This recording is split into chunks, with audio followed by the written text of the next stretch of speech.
Profil Anwar Ibrahim, Perdana Menteri Malaysia yang baru.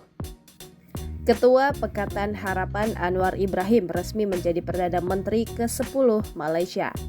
Sebuah pernyataan yang dikeluarkan oleh Istana Negara mengatakan, pria berusia 75 tahun itu dilantik pada hari Kamis 24 November 2022 pukul 17.00 waktu setempat. Dikutip dari BBC, perjalanan politik Anwar Abbas dilalui dengan penuh gejolak.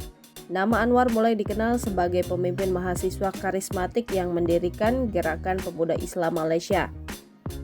Pada 1982, ia secara mengejutkan bergabung dengan Organisasi Nasional Melayu Bersatu, partai yang telah lama berkuasa. Keputusannya ini membuat karirnya naik begitu cepat dan kerap menempati sejumlah jabatan menteri.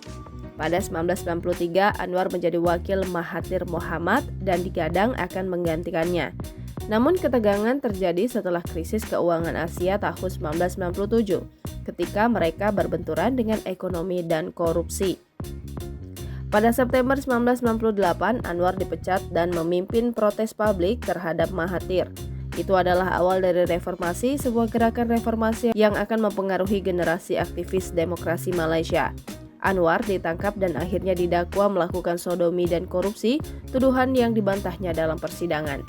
Hukuman penjara yang dialami Anwar ini pun mendapat kecaman internasional karena bermuatan politik. Protes jalanan yang penuh kekerasan meletus ketika Anwar dipenjara selama 6 tahun karena korupsi. Setahun kemudian ia dijatuhi hukuman 9 tahun karena sodomi. Anwar selalu menyatakan bahwa tuduhan itu adalah bagian dari kampanye kotor untuk mencopotnya sebagai ancaman politik bagi Mahathir. Pada akhir 2004 atau setahun setelah Mahathir mengundurkan diri sebagai Perdana Menteri, Mahkamah Agung Malaysia membatalkan hukuman sodomi dan membebaskan Anwar dari penjara. Setelah dibebaskan, ia muncul sebagai ketua de facto dari oposisi yang baru bangkit dan mencatatkan penampilan kuat dalam pemilu 2008. Namun, klaim sodomi kembali dilontarkan terhadap Anwar pada 2008. Bagi Anwar, tuduhan ini merupakan upaya lain dari pemerintah untuk mengesampingkannya. Pengadilan Tinggi akhirnya membebaskan Anwar dari dakwaan pada Januari 2012 dengan alasan kurangnya bukti. Tahun berikutnya ia memimpin oposisi dalam pemilihan yang menghasilkan pertunjukan terpuruk bagi koalisi Barisan Nasional yang berkuasa. Sekali lagi, ambisi Anwar digagalkan saat ia bersiap untuk melawan pemilihan negara bagian pada tahun 2014. Pembebasan sebelumnya dibatalkan dan ia dikirim kembali ke penjara.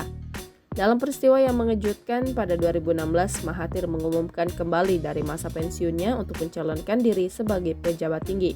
Mahathir mengaku muak dengan tuduhan korupsi yang mengganggu Perdana Menteri saat itu, Najib Razak. Tetapi untuk mengembalikannya, Mahathir membuat kesepakatan yang tidak mungkin dengan Anwar yang masih di penjara. Dalam momen yang banyak dipublikasikan, keduanya bertukar jabat tangan yang dulunya tidak terpikirkan, menandai dimulainya reuni politik yang luar biasa.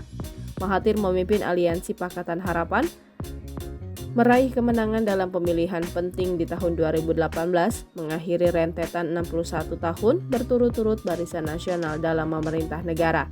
Koalisi Pakatan Harapan yang baru menyatukan 4 partai ke dalam koalisi multi-etnis pertama Malaysia. Ini benar-benar mendapat dukungan dari mayoritas Muslim Melayu serta minoritas Cina dan India yang cukup besar di negara itu. Sebagai Perdana Menteri Malaysia, sekali lagi Mahathir mengindikasikan dia akan menyerahkan kekuasaan kepada Anwar dalam waktu 2 tahun.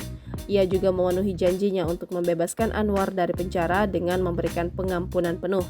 Pada Februari 2020, pengunduran diri Mahathir yang tidak terduga menyebabkan kerutuhan koalisi menjerumuskan Malaysia ke dalam periode kekacauan politik yang belum pernah terjadi sebelumnya.